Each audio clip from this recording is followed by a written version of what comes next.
I spent years saving my family's business, only for them to betray me. Watching it collapse was the ultimate revenge.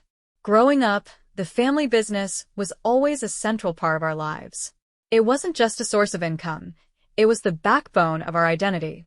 My parents had started it in their early years of marriage, pouring their energy and dreams into what they hoped would become a legacy for generations. They often spoke of the business with pride, treating it as if it were another child. By the time I was old enough to understand its importance, the business was already struggling. The glory days my parents always reminisced about had long since faded, replaced by mounting debts, dwindling customers, and a palpable sense of desperation. Despite the financial struggles, my parents held on to the belief that the business could be saved. My older siblings, on the other hand, had long since checked out. They were uninterested in the long hours and the uncertainty, choosing instead to pursue their own careers. That left me, the youngest, as the only one willing to step up. I was fresh out of college when I first became involved. My degree wasn't in business, but I was eager to help and willing to learn. My parents' relief was evident when I offered to assist, and before I knew it, I was thrust into a role far beyond my experience. I started small, handling invoices, managing inventory, but as the months went on, my responsibilities grew. The more I immersed myself in the business, the clearer the problems became. The financial records were a mess, with years of mismanagement hidden under layers of outdated spreadsheets. The customer base had shrunk dramatically, thanks to a combination of poor marketing and shifting industry trends. And while my parents had always been good at dreaming big, they struggled to adapt to the realities of an increasingly competitive market. Despite the uphill battle, I threw myself into the work.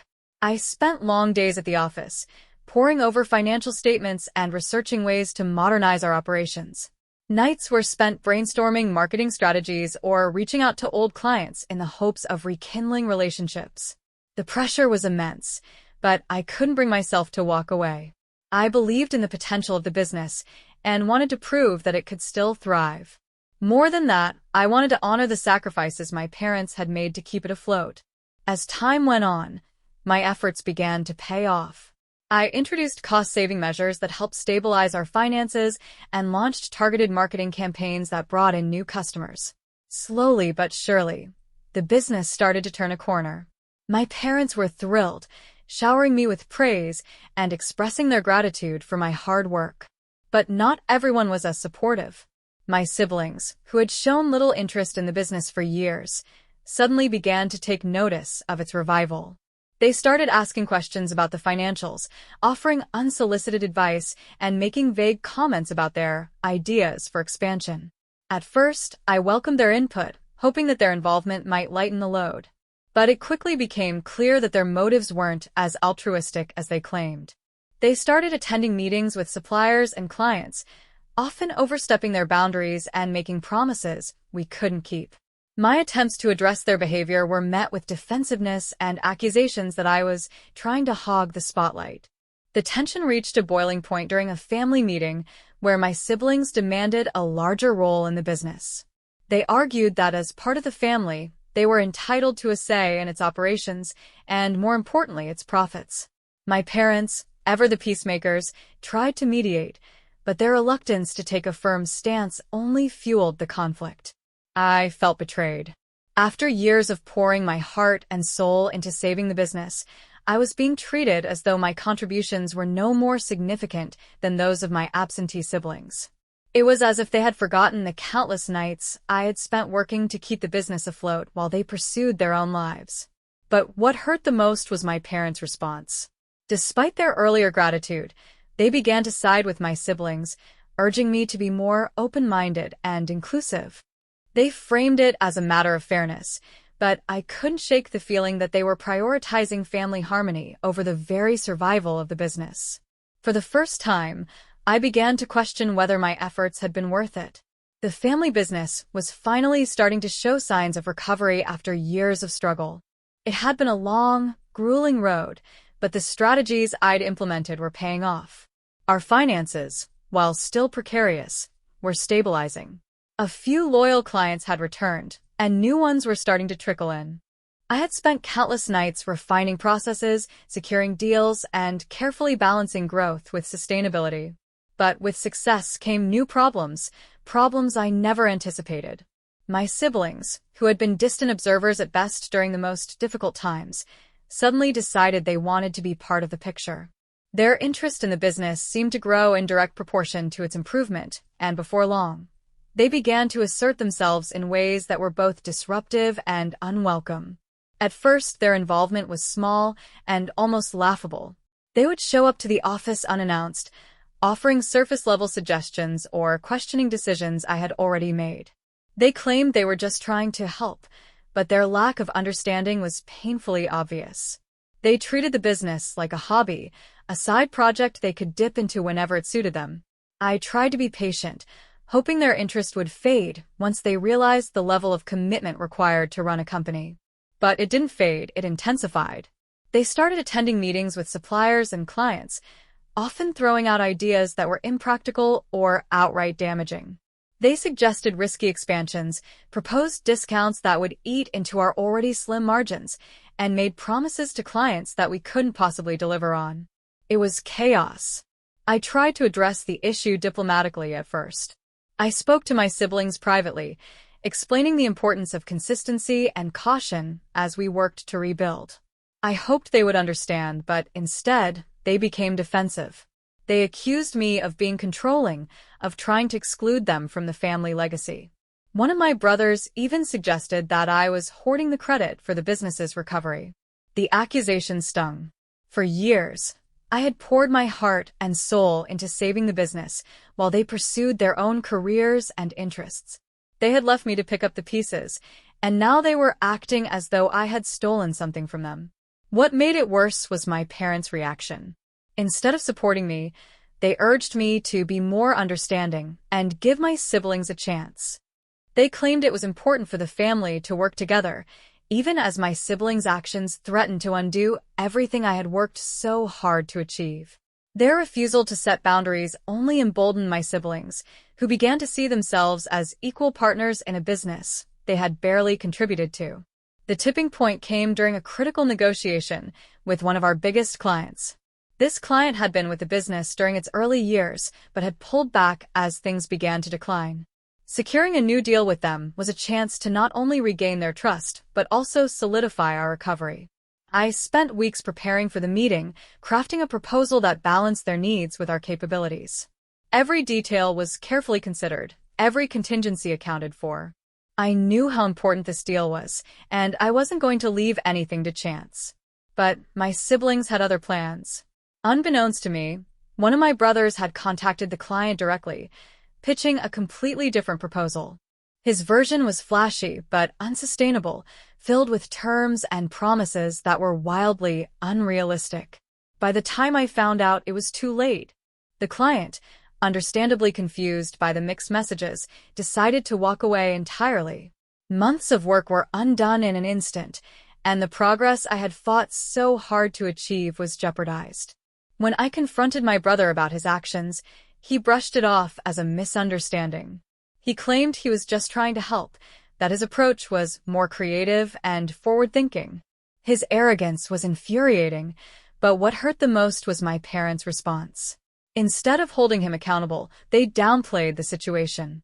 They urged me to let it go and insisted that it was just a minor setback.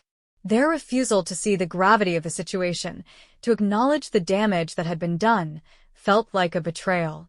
It wasn't just the loss of the deal that stung, it was the realization that my efforts were being taken for granted.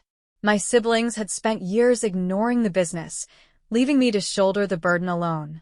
And now that things were improving, they were treating it as their playground, with no regard for the consequences of their actions. The dynamic at the office became unbearable. Every decision I made was second-guessed, every strategy undermined. My siblings began to position themselves as equal partners, demanding access to financial records and inserting themselves into meetings they had no reason to attend. They spoke to clients and suppliers as though they were the ones who had rebuilt those relationships, erasing the work I had done to repair the damage from years of neglect. Meanwhile, my parents continued to push for unity. They framed my frustration as stubbornness, insisting that I needed to see the bigger picture and make room for my siblings. They refused to acknowledge the harm being done, choosing instead to prioritize family harmony over the very survival of the business. I began to feel like an outsider in my own life. The business that had once been a source of pride and purpose was now a battlefield, a constant reminder of how little my family valued my contributions. The final betrayal, however, was yet to come. The turning point came not with a single dramatic moment, but with a series of decisions that, piece by piece, undermined everything I had worked for. My siblings, emboldened by my parents' continued support, began acting as though the business was theirs to control. They openly challenged my authority, making executive decisions without consulting me and bypassing the systems I had painstakingly put in place. It felt like sabotage, intentional or not. One day, I discovered that one of my siblings had signed a deal with a supplier I had deliberately avoided. The supplier had a history of unreliable deliveries and inflated pricing, something I had uncovered after weeks of research.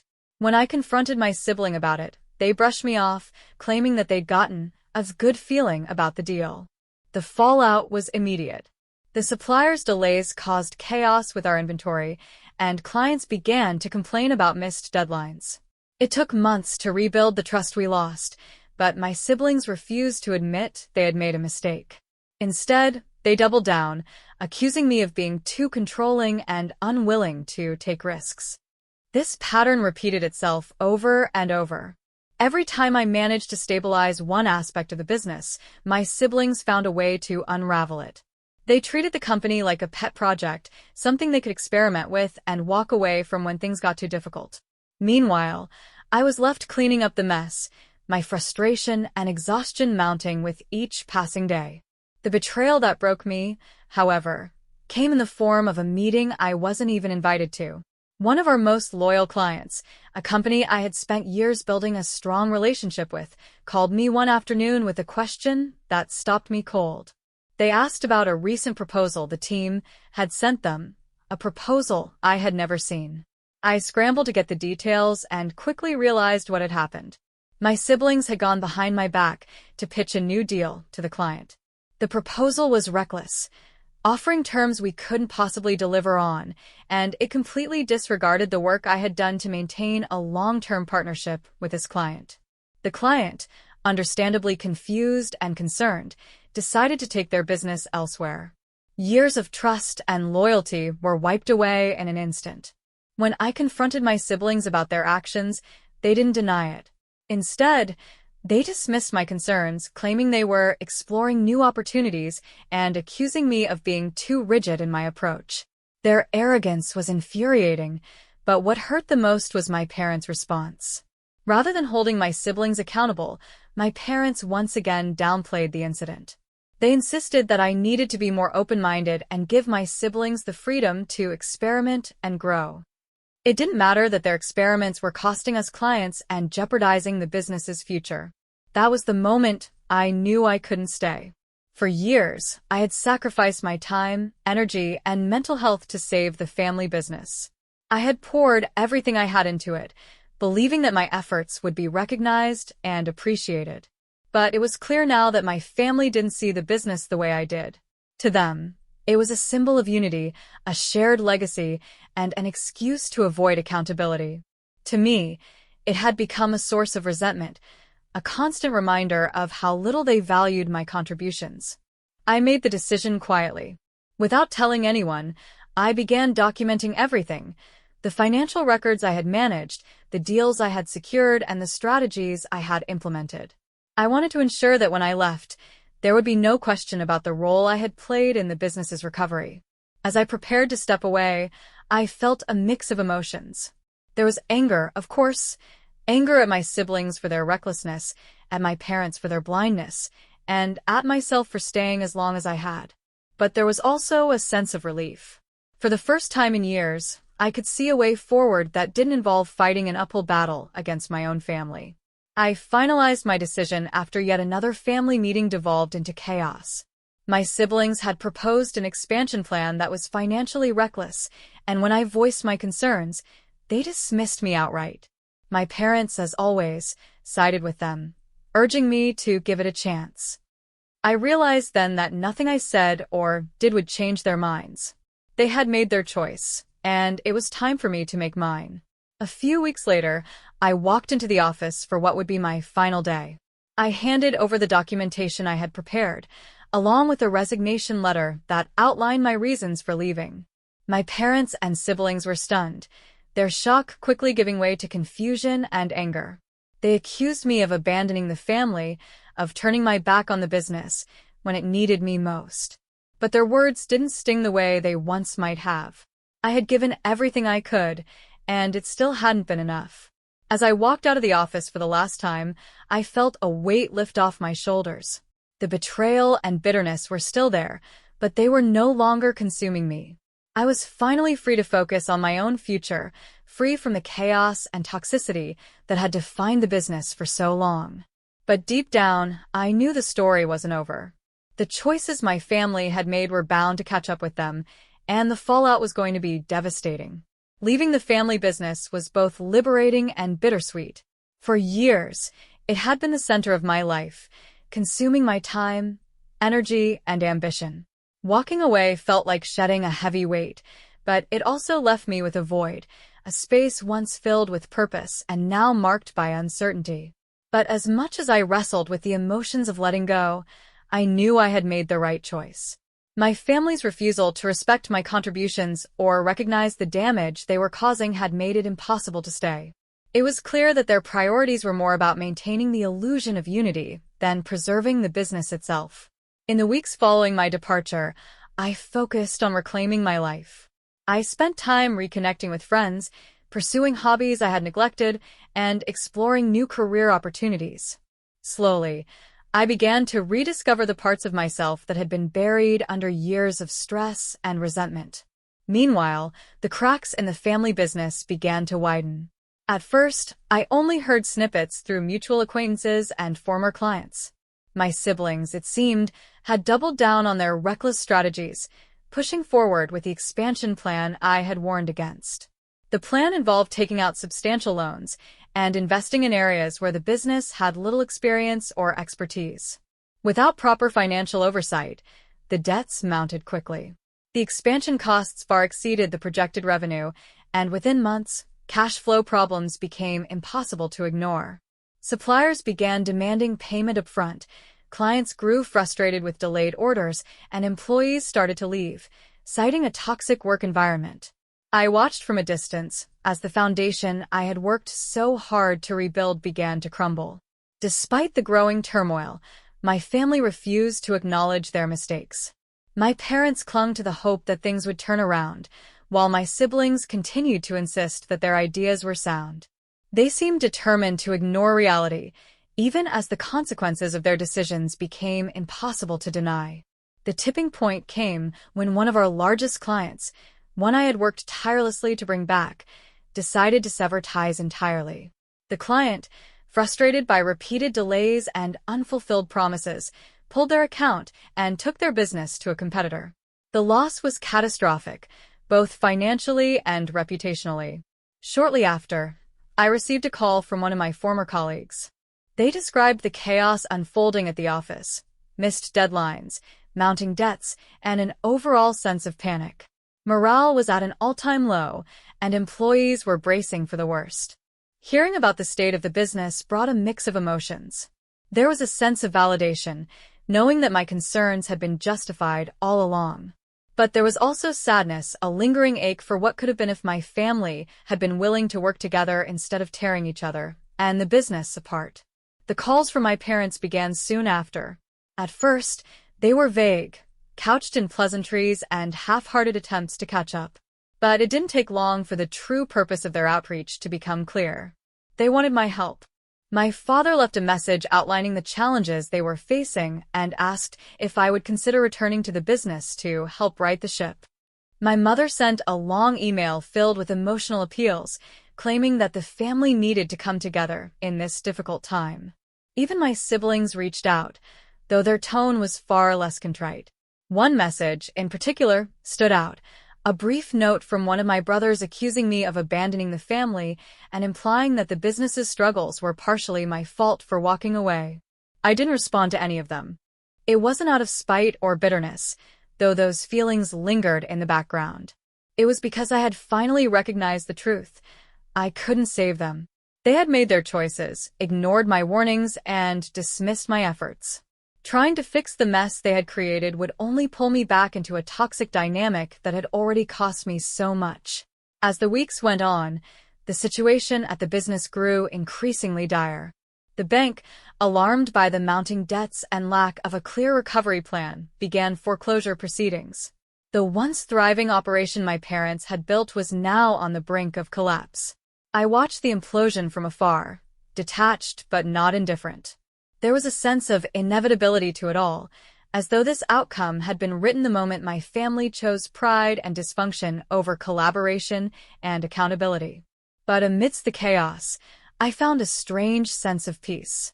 For years, I had defined myself by my role in the family business, measuring my worth by how much I could contribute and how well I could keep things afloat. Walking away had forced me to confront who I was outside of that context, and in doing so, I had discovered a version of myself that was stronger, freer, and more fulfilled. Now, as I watched the business unravel, I realized that my greatest revenge wasn't in their failure, it was in my freedom. The collapse of the family business unfolded like a slow-motion train wreck, painful, inevitable, and impossible to look away from. Despite their efforts to delay the foreclosure, the bank moved swiftly, seizing assets and auctioning off what little remained of the company's physical property. The building, once bustling with employees and the hum of industry, was now silent and empty, its doors permanently shuttered. For my parents, the loss was devastating. This wasn't just a financial setback, it was the unraveling of their life's work, a legacy they had poured decades into building. The business had been their pride, their proof of success, and a symbol of the family's unity, at least on the surface. Watching it fall apart was a blow they weren't prepared for, and it showed in their every action. My father, once a stoic figure of strength, seemed to age overnight. He retreated inward, spending long hours in silence, staring at the remnants of what he had lost. My mother, ever the optimist, clung to the idea that the family could rebuild somehow. She spoke in vague platitudes about finding new opportunities, but her voice lacked conviction. Deep down, I think she knew the damage was irreparable. As for my siblings, their confidence quickly turned to desperation. The expansion plans they had championed, the same plans that had driven the business deeper into debt, were now the subject of bitter arguments. Each of them blamed the others for the failure, their once united front dissolving into public displays of animosity. The fallout wasn't confined to the business itself. Relationships within the family became strained to the point of breaking.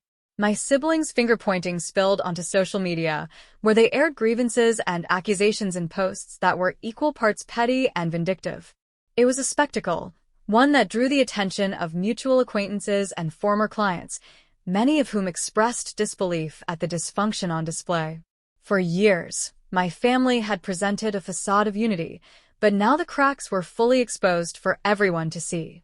From a distance, I watched it all unfold. The calls and messages from my parents, once so persistent, began to taper off as they realized I wasn't coming back. My refusal to return to the business, or to intervene in its collapse, seemed to create a rift they didn't know how to bridge. Over time, the silence between us grew longer and deeper, until it became the norm. At first, I wasn't sure how to feel about the distance. There was a sense of validation in knowing that I had been right all along, that my warnings and concerns hadn't been baseless. But there was also an ache, a lingering sadness for the relationships that had been lost and the legacy that could have been. Despite the chaos my family had caused, the business had once been a source of pride for me. It was where I had learned to work hard, to solve problems, and to push myself beyond what I thought I was capable of. Losing it felt like losing a part of myself, even if that part had been tied to years of struggle and resentment. But as time went on, I began to see the collapse not as an ending, but as an opportunity. Without the weight of the family business on my shoulders, I was free to pursue my own path. I started small, launching a consultancy that allowed me to use the skills I had developed over the years to help other businesses navigate their challenges. It was a far cry from the toxicity and dysfunction of my family's dynamic, and I found the work deeply fulfilling. Every success felt like a triumph, not just over the obstacles I faced, but over the doubts and insecurities that had been instilled in me during my time with the family business. I was proving to myself that I was capable of thriving on my own terms, free from the shadow of my family's expectations. The more I focused on my new venture, the more I realized how much of myself I had lost during those years of conflict. I began reconnecting with friends and mentors who had supported me during the hardest times, building a network of people who genuinely believed in me. For the first time in years, I felt like I was part of a community that valued my contributions and celebrated my achievements without ulterior motives. Meanwhile, my family struggles continued to escalate. My siblings, unable to find common ground, drifted apart, their relationships irreparably damaged by the collapse of the business. My parents, burdened by financial losses and strained ties with their children, withdrew from the world they had once been so proud to inhabit. Occasionally, I heard whispers of their lives through mutual acquaintances. My parents had downsized, selling the family home to cover debts and moving to a smaller, more modest place. My siblings pursued scattered, half-hearted ventures, none of which seemed to gain much traction. Their once unshakable confidence had been replaced by a quiet desperation, a stark contrast to the arrogance they had once displayed. Through it all, I remained resolute in my decision to keep my distance. I had spent too many years fighting for recognition and validation that never came. Reconnecting with them would only risk reopening old wounds, pulling me back into the cycle of dysfunction I had worked so hard to escape. Looking back, I realized that the collapse of the family business was more than just the end of an era, it was a turning point. For so long, I had defined myself by my role within the business, measuring my worth by how much I could contribute and how well I could manage the chaos. Walking away had forced me to confront who I was outside of that context, and in doing so, I had discovered a version of myself that was stronger, freer, and more fulfilled. The greatest revenge, I came to understand, wasn't in watching the business implode or seeing my family struggle. It was in reclaiming my life and my peace, in building something that was entirely mine. The family business had once been the center of my world, but its collapse had freed me from the chains of obligation and resentment. In its place, I found something far more valuable: independence, self-worth, and the freedom to chart my own course. This wasn't just the end of their story, it was the beginning of mine.